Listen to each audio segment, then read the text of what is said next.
Nagbabalik po ang DepEd Hour para sa Tele Turuan. Itatampok po natin ngayong gabi ang ilang video clips kaugnay sa mga aralin sa Mathematics, Filipino at Science. Halina pong makinig at manood upang matuto sa ating Tele Turuan.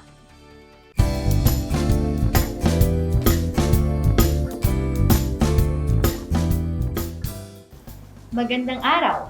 Ako, si Ginang Marian G. Africa, guro mula sa Paaralang Elementarya ng Juan L. Bautista ang makakasama ninyo sa araw na ito. Handa na ba kayo mga bata? Magaling! Ang ating paksang aralin sa araw na ito para sa asignaturang Filipino ay tungkol sa pagtukoy ng kahulugan ng salita batay sa kumpas, galaw, ekspresyon ng muka o ugnayang salita larawan. Inaasahang pagkatapos ng araling ito ay malinang ang kakayahan ng mag-aaral sa pagtukoy ng kahulugan ng salita batay sa kumpas, galaw, ekspresyon ng muka o ugnayang salita larawan. Pangalawa, natutukoy ang kahulugan ng bagong salita. Halina mga bata at sabay-sabay tayong matuto. Mga bata, mayroon akong ipakikitang larawan sa inyo. Anong nakikita niyo sa larawan? Tama, ito ay isang palaruan o pook pasyalan. Ngayon mga bata, ay mayroon akong ikukwento sa inyo tungkol sa isang batang lalaki na namasyal sa palaruan o pook pasyalan. Handa na ba kayong makinig? Mahusay! Mga bata, anong dapat nating gawin kapag magkukwento na ang inyong guro? Tama! Maupo at makinig ng mabuti. Simulan na natin ang kwento.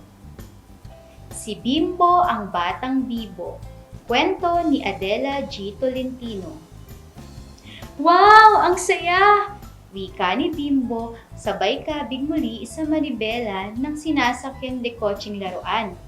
Nasa Regent's Place sila, isang pook pasyala na dinarayo dahil sa mga nakawiwili at magagandang larong pambata. Makikita ang tuwa sa mga mata ni Bimbo habang walang sawang palipat-lipat sa mga larong naroon.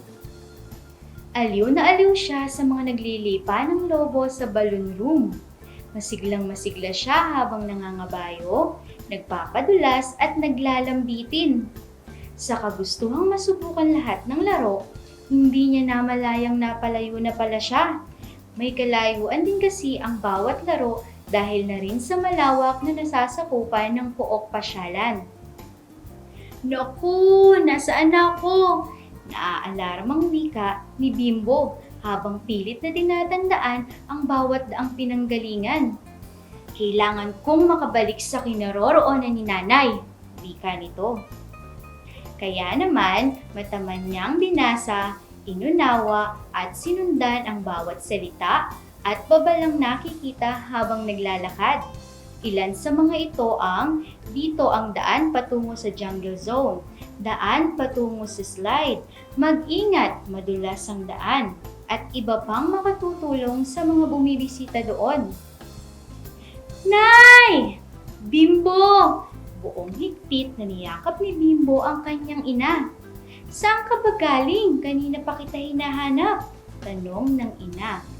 Napalayo po ako sa katitingin sa mga laro. Sagot ni Bimbo at ikinuwento ang mga nangyari. Nagpapasalamat po ako at agad ko kayong nahanap. Masayang wika ni Bimbo. Mga bata, nagustuhan ba ninyo ang kwentong aking binasa? Ngayon naman ay sagutin natin ang mga sumusunod na tanong. Una, sino ang batang bibo na tinutukoy sa kwento? Tama, ang bata sa kwento ay si Bimbo. Pangalawa, ano-ano ang mga larong inihahandog ng Regent's Place na lubos na kinagigiliwan ng mga bata? Magaling! Ang mga larong inihahandog dito ay pangangabayo, pagpapadulas, mga lobo at dekotseng laruan. Pangatlo, ano ang nangyari kay Bimbo nang subukan niya ang lahat ng laro? Tama! Si Bimbo ay napalayo sa kinaroroonan ng kanyang ina. Pang-apat, paano nakabalik si Bimbo sa kanyang nanay? Mahusay! Mataman niyang binasa, inunawa at sinundan ang bawat salita at babalang nakikita habang naglalakad. Panglima, kung ikaw si Bimbo, ano ang mararamdaman mo kung ikaw ay naligaw? Tama! Ang mararamdaman mo ay takot. Magaling mga bata, tunay ngang naunawaan ninyo ang ating kwento. At para sa ating susunod na gawain, hanapin ang salitang katumbas ng may guhit. Piliin ang sagot sa kahon. Ang mga salita sa loob ng kahon ay A. Napalindag, B. Mabilis, C. Masayang masaya, D. Pabalik-balik, E. Hindi napansin. Una, matuling magmaneho. Ano ang salitang katumbas ng matulin? Magaling! Ang salitang katumbas ng matulin ay mabilis, letrang B. Pangalawa, napalukso sa tuwa. Ano ang salitang katumbas ng napalukso? Tama! Ang salitang katumbas ng napalukso ay napalundag, letrang A. Pangatlo, walang pagsidlan ng tuwa. Ano ang salitang katumbas ng walang pagsidlan ng tuwa? Mahusay! Ang salitang katumbas ng walang pagsidlan ng tuwa ay masayang masaya, letrang C. Pang-apat, hindi namalayan na palayo na siya. Ano ang salitang katumbas ng hindi namalayan? Tama! Ang salitang katumbas ng hindi namalayan ay hindi napansin, letrang E. Panglima, paroon at parito. Ano ang salitang katumbas ng paroon at parito? Magaling! Ang salitang katumbas ng paroon at parito ay pabalik-balik, letrang D. Mahuhusay mga bata! Ngayon naman, para sa ating panghuling gawain, pakinggan ang mga pangungusap na aking babasahin. Tukuyin ang kahulugan nito at sabihin ang letra ng tamang sagot. Handa na ba? Una, walang sawang palipat-lipat sa mga larong naroon. A. Tuwang-tuwa sa paglalaro. B. Naghahanap ng mga kaibigan. C. Napagod dahil sa katatakbo. Tama! Ang tamang sagot ay letrang A. Tuwang-tuwa sa paglalaro. Pangalawa, naku, nasaan ako? A. Sabik. B. Saya. C. Takot o pagkabahala. Magaling! Ang tamang sagot ay letrang C. Takot o pagkabahala. Pangatlo, kailangan kong makabalik sa kinaroroonan ni nanay. A. Masayahin. B. Porsigido. C. Matatakotin. Mahusay! Ang tamang sagot ay letrang B. Porsigido. Tandaan, makakaya mong bigyang kahulugan ang salita. Pag-aralan mo ang kumpas, galaw, ekspresyon ng muka at ugnayan ng salita larawan. Naunawaan niyo ba mga bata? Kay husay niyo mga bata, maraming salamat sa inyong pakikinig. Sana ay marami kayong natutuhan sa araw na ito.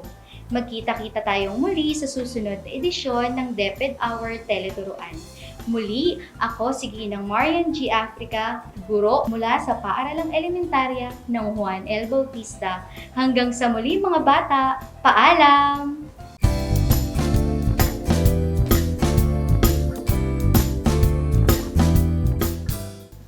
Good day to all our dear televiewers and subscribers of DepEd Tele Turuan.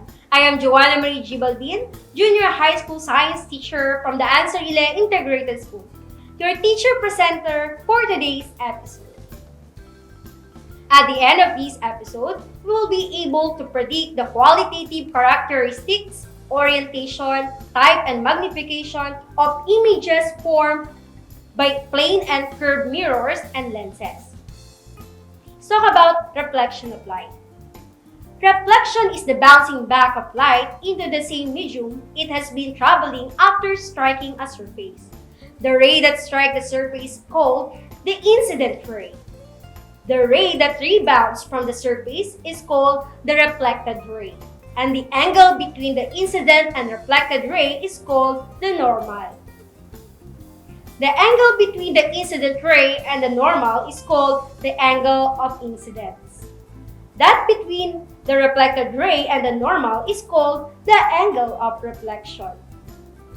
A mirror is not necessarily a silvered plate of glass. Rather, it is any surface that is smooth enough to produce a regular reflection of light incident upon it. When do we use different types of mirrors? There are two types of mirror, namely the plane mirror and the spherical mirror. Let's talk about plane mirror.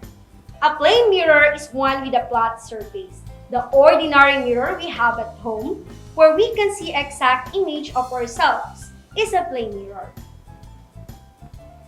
On the other hand, spherical mirror has a reflecting surface taken from the surface of a sphere. It may be concave or convex. A concave mirror curves inwards in the direction of the incident rays.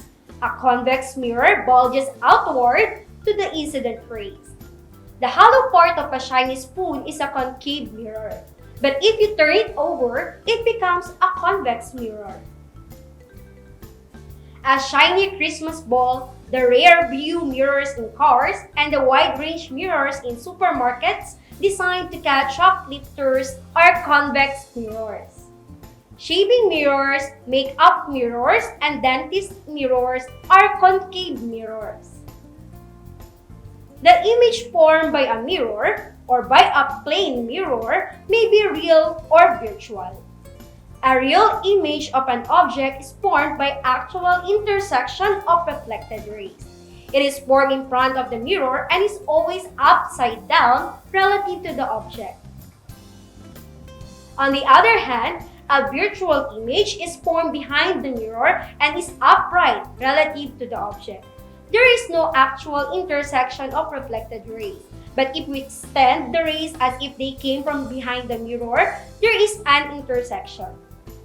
Note that this intersection is not formed by actual reflected rays, but only by the extended rays. Hence, virtual image cannot be projected on the screen. Real and virtual images may be bigger than the object, the same size as the object, or smaller than the object. Images formed by plane mirror are always virtual, upright, the same size of the object, the same distance behind the mirror as the object is in front of the mirror, and laterally reversed. Laterally reversed means that the left of the object becomes the right of the image, and vice versa. Let's have our sample problem.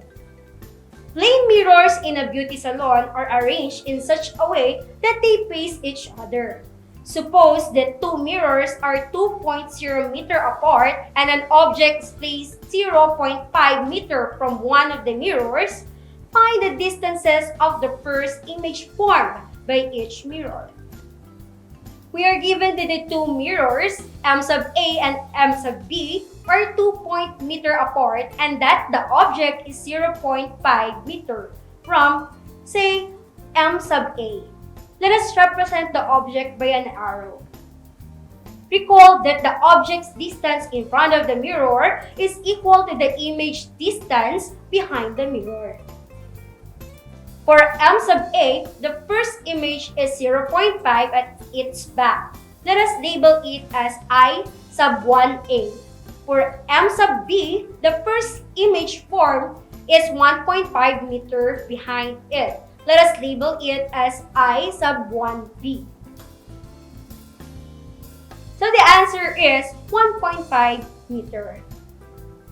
We're done with plane mirrors. Let us now proceed to spherical mirrors. Let us have our ray tracing and spherical mirrors. Take a look at the figure. We have radius of curvature, the radius of the sphere the mirror is cut from. We have certain of curvature, letter C, the center of the sphere the mirror is cut from. Focal point F, the point where rays from a distance appear to converge. For a spherical mirror, the focal point is halfway between the surface and the center of curvature. Paraxial ray, a ray coming on the mirror parallel to the axis. Spherical mirrors are drawn into two dimensions. So you have to imagine the 3D mirror this line represents. Both convex and concave mirrors obey the same law of reflection, but they make different kinds of images. We can trace the image of an object formed by a spherical mirror by drawing rays emanating from one or more points on an object. We consider a point on the object, usually the tip, then draw incident and reflected rays. We need to draw at least any two of the rays. The point where the reflected rays intersect is the location of the image of the tip of the object. In like manner, the image of the other points of an object may be located and the image of the whole body can be traced. Let's have the special rays for convex mirror. Let's have the ray 1 rule. All rays incident parallel to the axis are reflected so that they appear to be coming from the focal point F. Ray 2 rule. All rays that, when extended, pass through C or center of curvature are reflected back on themselves. Let's have ray 3 rule. All rays that, when extended, pass through F or focal point are reflected back parallel to the axis. Let's try to locate an image in convex mirror. So the object is placed in front of a mirror. Image properties. The object or the image is virtual or behind the mirror, right side up, closer to the mirror than the object, smaller than the object. Because the image is smaller than the object, convex mirrors reflect from wider angles than flat mirrors. There you have it. Please stay tuned for more discussion on our lesson about mirrors and lenses. We'll be right back.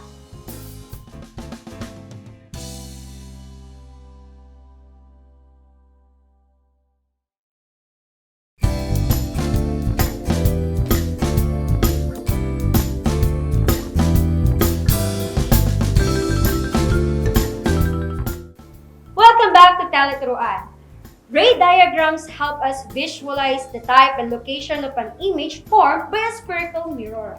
Let us proceed to concave mirrors.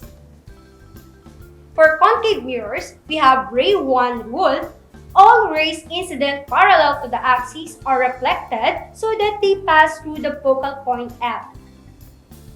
We have ray number 2 or ray rule 2. All rays that pass through C are reflected back on themselves. And let us have ray 3 rule. All rays that pass through F or focal point are reflected back parallel to the axis. Let's try to locate the image in concave mirrors. The object location is in between the center of curvature and the focal point. We have to apply at least 2 rays in ray diagramming. So we have the image properties. It's real in front of the mirror, upside down, farther from the mirror than the object, larger than the object. Let's have the next one. We have the object location between the surface and the focal point. So you have again use at least 2 ray diagram. So we have here the image properties. It's virtual, right side up, farther from the mirror than the object, and larger than the object. Now, try to give the image properties when the object is located beyond the center of curvature. Is the image A, real and magnified, B, real and reduced, C, virtual and magnified, or D, virtual and reduced? So have our answer, letter B, real and reduced. Very good. Now, let's take a look at the application of concave mirrors. What if we put a light source at the focal point of a concave mirror? All the rays emitted by the light go through the focal point and are therefore reflected parallel to the axis of the mirror. Now let's proceed to lenses. Spherical lens. Spherical lenses differ in their ability to refract. Thus, there is a difference in the type of image they form. Refraction is the change in the direction of light when it passes from one medium to another of different optical density. Converging lenses can produce both real and virtual images, while diverging lenses can produce only virtual images. The type of image formed by a convex lens depends on the distance of the object from the lens. The image is formed at the intersection of the actual refracted rays. If the distance of the object is less than the focal length, the image is virtual. The refracted rays do not intersect. The image is formed at the extension of the refracted rays. It is located on the same side of the lens as the object. For any object, distance from the lens, the image formed by a concave lens is virtual, upright, smaller than the object, and located on the same side of the lens as the object. It should be noted that concave lenses form the same kind of image as convex mirrors. Convex lenses, on the other hand, form the same image as concave mirrors. A convex lens is converging and can produce virtual and real images, as you can see at this picture. On the other hand, a concave lens is thin at the center and thick at the edges. Concave lenses only produce virtual images. They are diverging lenses. Thank you very much for your active participation. I hope you learned a lot. This has been Joanna Marie G. Balbin of the Ansarile Integrated School. See you again next time. Goodbye! Isa na namang edisyon ng DepEd Hour ang inyong natunghayan. Sa ngalan po ng tanggapang panlunsod sa pamumuno ni Mayor Micah Vergara at sa ngalan ni Superintendent Teresa Mababa at sa ngalan pa rin ng tanggapan ng media sa pamumuno ni Tagapamasid Pangsangay Glenn Agustin kasama si Henry Pawig at ang buong pwersa ng CAB TV at DWJJ, ako po ang inyong nakasama, Katrina Grace San Constantino ng Cabanatuan North Elementary School. Isang mapayapa at ligtas na gabi po sa ating lahat.